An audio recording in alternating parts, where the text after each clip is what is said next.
Selena Gomez, Zoe Saldana, and Carla Sofia Gaston.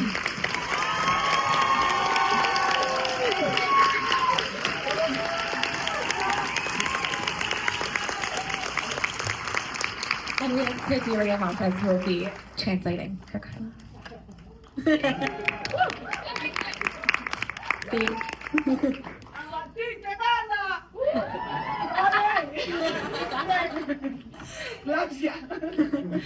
Thank you all so much for being here. I mean, this film has so much in it, and so I was wondering, maybe all of you can talk a little bit, sort of going down the line, what your reaction to the script was, what your reaction to the story was. Maybe, Adriana, do you want to start? Yeah. Hi, good night, everybody. Well, my first reaction when I read the script was like, oh my God. This is too risky, and I think it's the kind of project that could be a failure. But of course, we have Jack Audiard and this tremendous cast, and I'm so happy with the results. I think I didn't understand some things until I saw the movie for the first time, because when I read it was, how is it gonna do this? But I was like, oh, this is too much. And when I heard it was also a musical, I was like, oh my God, what is this? But I was so excited to be in a Jacques Audiard movie, and I was excited to sing because I love singing, but I never did it in a movie before, so that's it. Selena, what about you? I said, the first thing I said, I was gonna say I'm definitely not gonna get this part, but I'm gonna try to. And the reason why is because I'm not completely fluent, and I crave working with people like Jacques, and I was a huge fan, so I really wanted the part, and I just kind of hounded him a bit, and I also auditioned for him in person. I just knew it would be something so special, and it just made me emotional, but it also a little confused too. But I'm so grateful that I got to be a part of it. Zoe, what about you? I echo what the ladies are saying. My team told me that Jacques Audiard was meeting for his new project, and that there was a role that they really felt that I could be right for. And my question was to my team, but he asked to meet me, because sometimes we can be very self-deprecating as artists, and we don't believe that we're good enough to be seen or valued by people that we consider highly. So I did a Zoom with Jack, and after my third panic attack, I kind of got my shit together and I Zoomed with him. And then when he told me about the story, that it was going to be an opera and it was going to be sung and all these things, you could hear a pin drop. I remember it was hard for me to even breathe, because everything sounded audacious and provocative and brave, important, fresh, and so immediately I just knew, I'm like, I don't know where this is going to end up, but I definitely want to be a part of this insanity. And then, getting to Perez and finally understanding like his process, which is, it's a combination of experience and experiment, and that's how it felt constantly, where you knew where you were going and you would rehearse your lines and you knew your choreography and your songs, and then Jacques would just whiplash you and kind of go, well, we're going to do something different today. And you're like, okay. But it was always magical. Carla, I was wondering if you could. Hi, hello everyone. Thank you so much for I don't speak very well English, so I speak in Spanish, that I can speak to better, but... Sí, claro que voy a hablar español, espérate un momento más público que no me entiende. Pero qué bueno que estar en Nueva York y que todo el mundo, la mitad de las personas sepan español, me encanta, porque así me siento como en casa. Nada, yo os voy a comentar solamente lo primero que yo pensé, y tengo que ser honesta en esto, es, joder, otra película que voy a tener que filmar con un Motorola, con unos cuantos colegas, porque esto no hay quien se lo crea que lo voy a hacer, ¿no? Porque cuando yo vi por primera vez el guión, dije, esto es tan raro, es más raro que un perro verde y es imposible que esto lo vayamos a hacer. O sea, eso fue lo primero que yo pensé, perdón. It's great to have you here. It's great to be in New York. It's fantastic that half the audience speaks Spanish. I feel right at home. I have to be honest with you, the first time that I read the script, I thought, dang, this is another film that I'm gonna have to really get like a Motorola and get, and I thought, this film is impossible. How are we gonna make this? Pero cuando empezamos a filmar esta película, cuando había estas increíbles actrices que tengo junto a mí, empecé a creer que este proyecto podía salir adelante y que podíamos tener un éxito tremendo, porque son maravillosas realmente cómo trabajan y cómo dan todo de ellas para que el trabajo salga lo mejor posible, para que los compañeros y todos los actores y actrices que estamos ahí podamos hacer nuestro trabajo mejor. Así que, en verdad, ha sido un regalo que me ha dado la vida en esta ocasión, un regalo que me dio Jack, porque sí me gustaría, perdona que me extienda, y sí me gustaría compartir que, como seguramente vosotros sabéis muy bien, la vida de los actores no es tan fácil como la pintan. Y para mí ha sido un camino muy complicado llegar con 52 años y encontrarme con este éxito tan hermoso.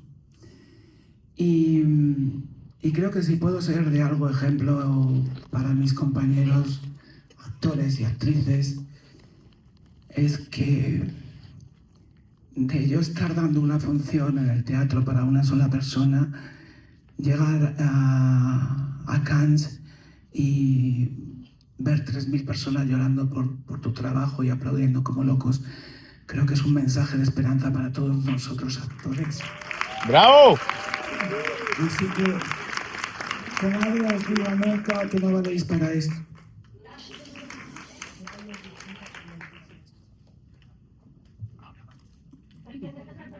Ahora me vais a entender.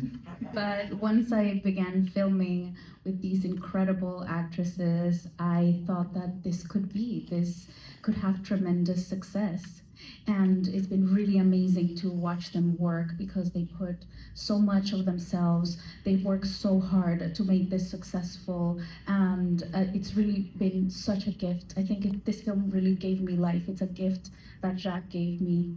And I want to share something with you. You probably know the life of actors is not as easy as they portray it.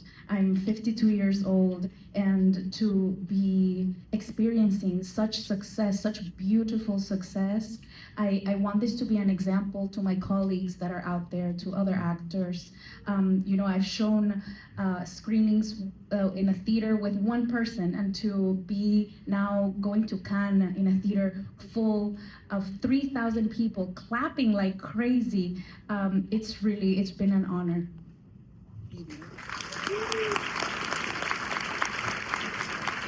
And I want this to be a message of hope for anybody in this industry, that you can make it.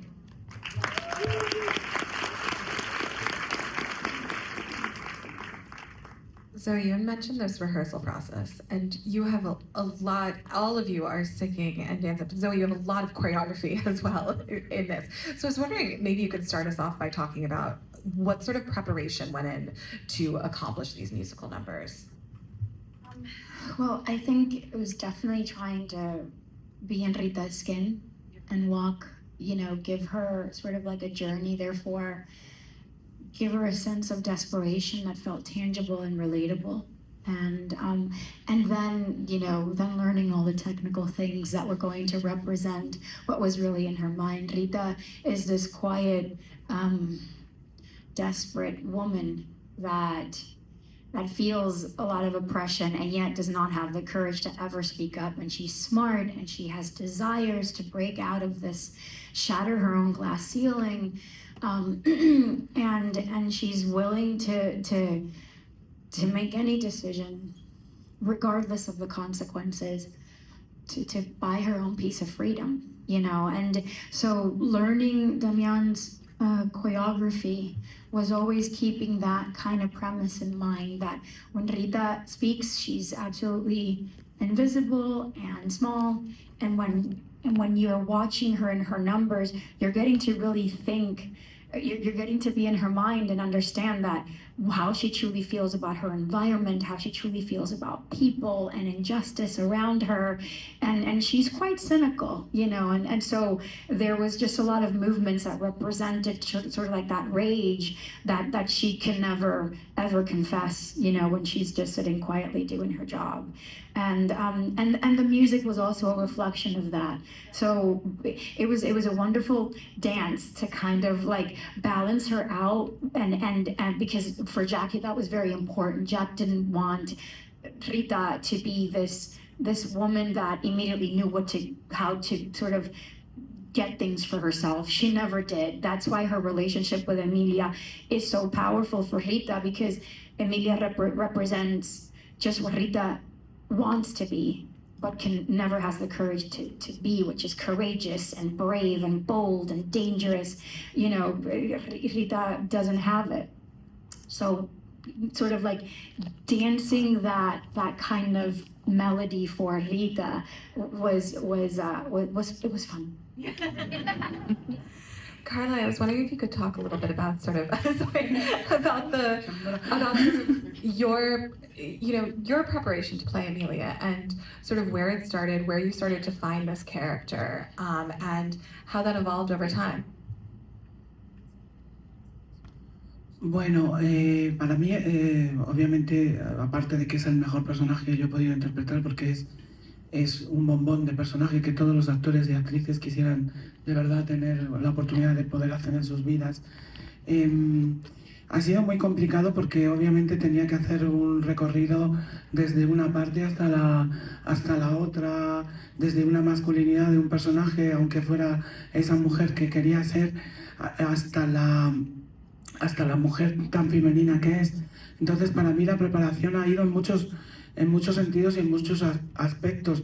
Obviamente he tenido a los mejores profesores en París para guiarme, por ejemplo, en los movimientos, porque yo, por ejemplo, soy muy bruta y me siento en las sillas así.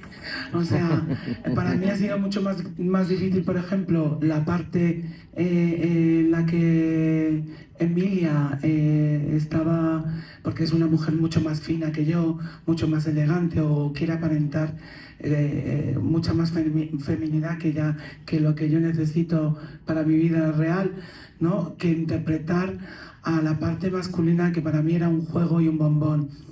A veces mucha gente me dice que ha tenido problemas con otras actrices trans cuando tenían que regresar a hacer personajes en su etapa masculina.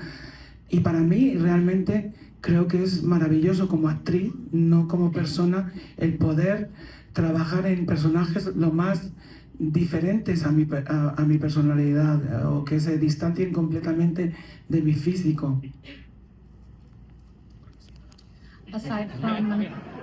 Aside from Emilia being the best character that I've ever played, I mean, she's a darling. I think all actors would like the opportunity to play her. It was a long journey because I had to cover her from her masculine stage to the very feminine woman that she becomes.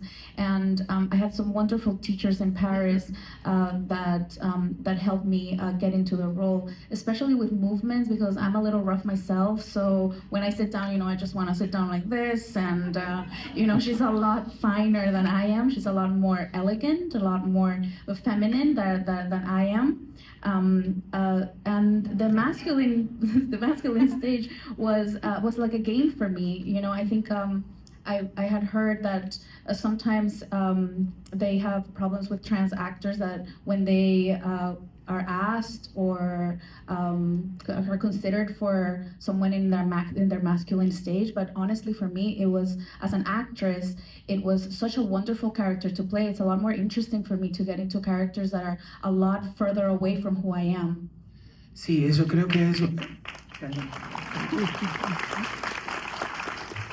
Creo que es muy bonito y es algo que nosotros como actores y actrices creo que lo llevamos muy arraigado, y es que al final lo único que hacemos nosotros es llevar la vida de otras personas a los espectadores para que así puedan entenderse y compenetrarse y evolucionar como seres humanos. Pero bueno, regresando solamente para no hacerme largo el tiempo, regresando a la preparación del personaje, obviamente tuve que poner la voz en dos maneras diferentes, o sea, una voz muy grave para la que tuve que estar ensayando muchísimo tiempo porque yo amo el doblaje y me encanta cambiar la voz y poner voces, lo he hecho profesionalmente y me divierte mucho hacerlo. Pero una de las cosas más importantes que para mí ha ocurrido en esta película, y de las cuales obviamente la gente que no está familiarizada con el español quizá no lo entienda, es el acento mexicano. Para mí fue muy complicado porque aunque yo he vivido mucho tiempo en México, era una de las cosas que tenía que tener más finas porque el público mexicano es muy exigente y se veían cualquier cosa que hiciera mal, me iban a matar porque era la única persona de verdad que tenía que ser mexicana en el sitio, y yo soy de Madrid, de un pueblecito que habla de barrio.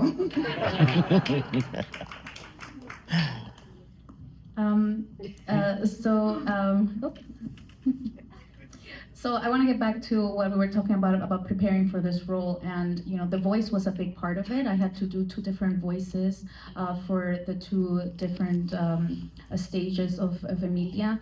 The first one, very deep voice, and well, it was fun for me because I love dubbing. It's something that I've done professionally, and I love playing with the change of voices. That's really fun for me. And you may have not caught it if you don't speak Spanish, but something that was really complicated for me was the Mexican accent. I really had to prepare that because the Mexican audience is very demanding, and they would have killed me. I'm supposed to be the Mexican one, and I'm from Spain, so I have my Spanish accent from like the hood. So it was very hard. Y ya me callo porque si no, no van a hablar ellas, que yo me tiro aquí. And I'll be quiet now because otherwise they won't get to speak. Selena, you have acted a lot, and you are a professional singer, but I was wondering if you could talk a little bit about sort of combining those two facets of your career in this film, and how that was different from sort of how you normally approach it. Like when Jesse's singing, what were doing the musical numbers like for you?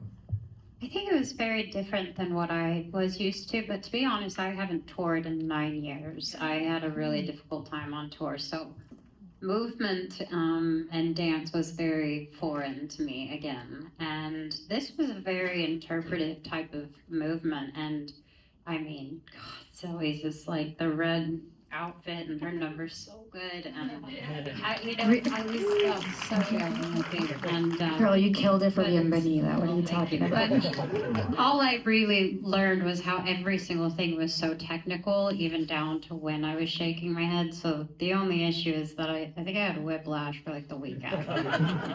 But it was worth it. It felt so cathartic. It was amazing.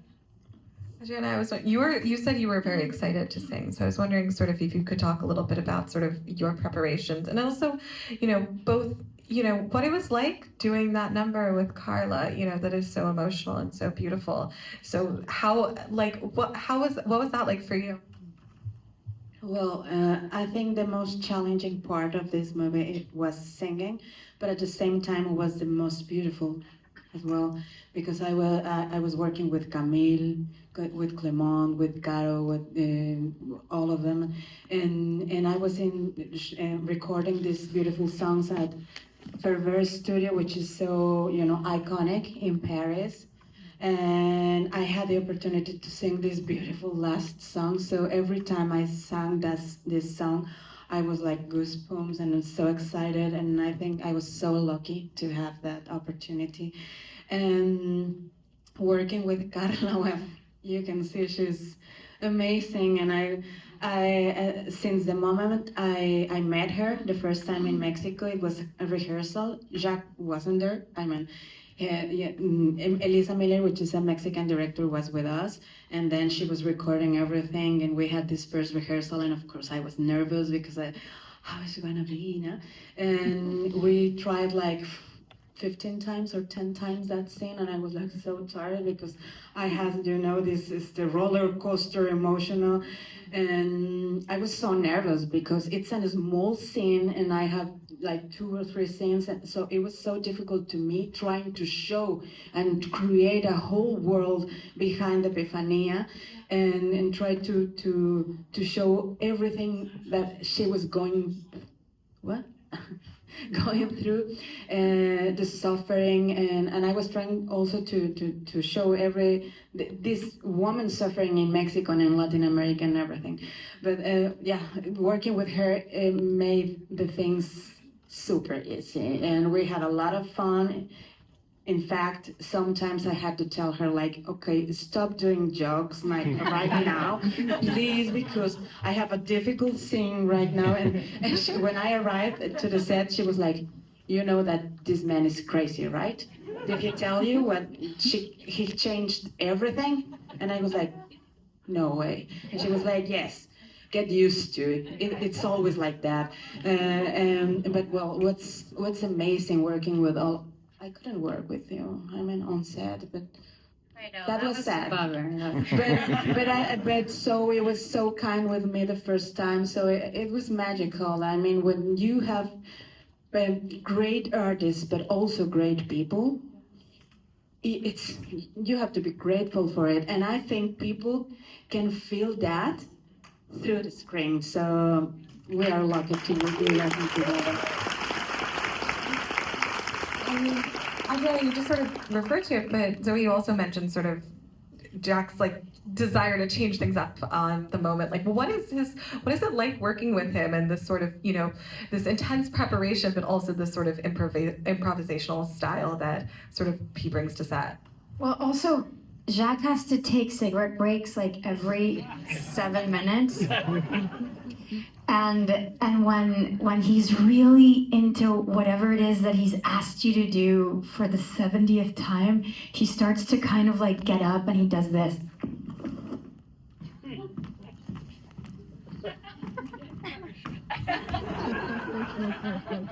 Just starts to circle a room, right? And I remember every time he would get up and I would see him just like circle a room, like, what is he doing? And Jean-Baptiste, his AD, is like, oh, he's inspired. But then there were moments in which, you know, then you add other elements that are super powerful in the room. Like, let's say on the days that we were recording with Camille and Clement, and he would always tell Camille, well, I don't want you to completely lock in the song, because the day that we're shooting it, I also want to shoot the live recording, and I want to try to use the live recording for the entire movie. And then they would go off and like speak in like super hush hush French accents and you know, and then I'd be like, we can totally do that. And then, well, the funny thing was one day when Damian, the choreographer, were trying to choreograph El Mal, and at this point, they just keep adding things. The set's gonna be much bigger than we thought. Instead of having 2 tables, we're gonna have 12 tables, and so Zoe has to move around the room, and then Jacques is gonna come to the rehearsal, and he's having a cigarette in the, you know, in the studio, in the dance studio, and there's a table. He goes, well, how can we make it more nuanced? I'm like, well, we can always get on top of the table, and Damian is like, no, I don't want her to get on top of the table, and Jacques' like, yes. So then he starts pacing the room again. and what else? I'm like, well, we can have balloons. No, we can't have balloons. We can't shoot around balloons. Well, I can maybe try to touch her breast. And you're like, well, we shouldn't really touch her breast. It's like, well, then touch her hair. I'm like, okay, we can totally do that. So working with Jacques, there's like, it's experience, but it's also experiment. And the one thing I have to say that it was never, you would expect an environment like that, because it's so unpredictable, to be intense and to be uncertain.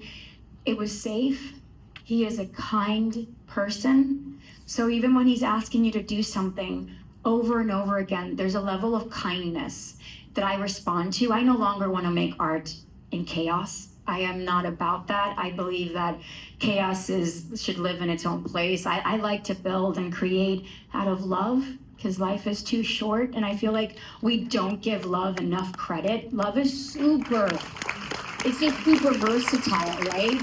And I really respond to kindness, and every time I have that kindness, like, you open up like a flower. What wouldn't you do for a person that is receiving you with kindness? You create magic. You surprise yourself. So that's what Jack provided for me and for the team. It was just a safe place to really create, and he's very collaborative too. Yeah. Selena, you mentioned that you were worried that you weren't, going to get the role because you're not fluent. So what was the experience of acting in Spanish like for you? Basically, I'd memorize the sides and I would try to work with a coach. And then something really cool happened. Jacques and Zoe and Edgar actually kind of started describing Jesse as Mexican American, and that represents kind of some of my generation where we can understand it, and some kids I could understand half of what it is, but my response would be poorly incorrect, and I think that it was important. We all had coaches on set. Each of us had individual people sometimes just helping us kind of focus in on what we need to sound like. So my mind was constantly stimulated, and everyone around me, though, was speaking French. So it was a little confusing at times, because I would be like, gracias, merci, thank you, I guess. And but it was so incredible. It was really fun, and it was a challenge, and I'm grateful for that. Carla, I was wondering if you could talk a little bit about sort of, with Selena filming that sort of final sequence, which you've all gotten to see now, where you're singing, but it's also the shootout, and it is an action sequence, and the musical is coming in, and it is so emotional. So what was that like? A mí personalmente es una de las secuencias que más me gusta de toda la película y de las que yo he filmado. Creo que es muy bonita y que dice tantas cosas. O sea, el filmar esa secuencia con Selena en medio de un tiroteo y que de repente estábamos cantando y el cabronazo de Jacques Audiard hacía que explotara un plato al lado nuestro o así, y hay sustos que nos dábamos, que obviamente de verdad ni siquiera es actuación, porque es que estamos pegando tiros ahí en medio, ¿sabes? O sea, pero fue tan maravilloso, creo, ese momento. Además, esa secuencia, yo hablé con Jack 1000 veces e intentaba decirle, oye, Jack, creo que al final Emilia sigue enamorada de Jesse. Que no me hables de eso, que me dejes en paz, no me hables de eso. Y cuando terminamos la secuencia y la vio, y dice, es increíble, Emilia y Jesse volvieron a encontrar el amor. Y digo,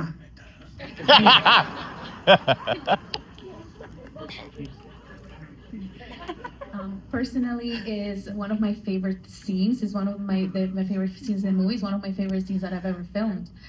Filming that with Selena in the middle of a shootout.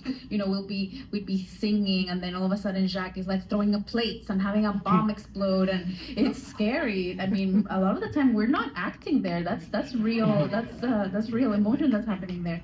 And I had spoken with Jacques, because I told him at the end, I think that Emilia is still in love with Jesse, and he would go like, don't talk to me about that. And then he saw it, and he said, oh, wow, it's incredible. Emilia and Jesse found love at the end.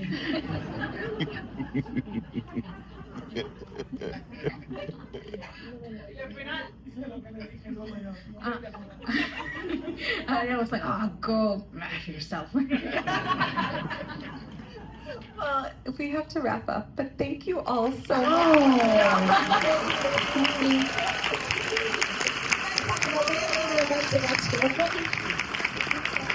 I want to spend all my life on this life.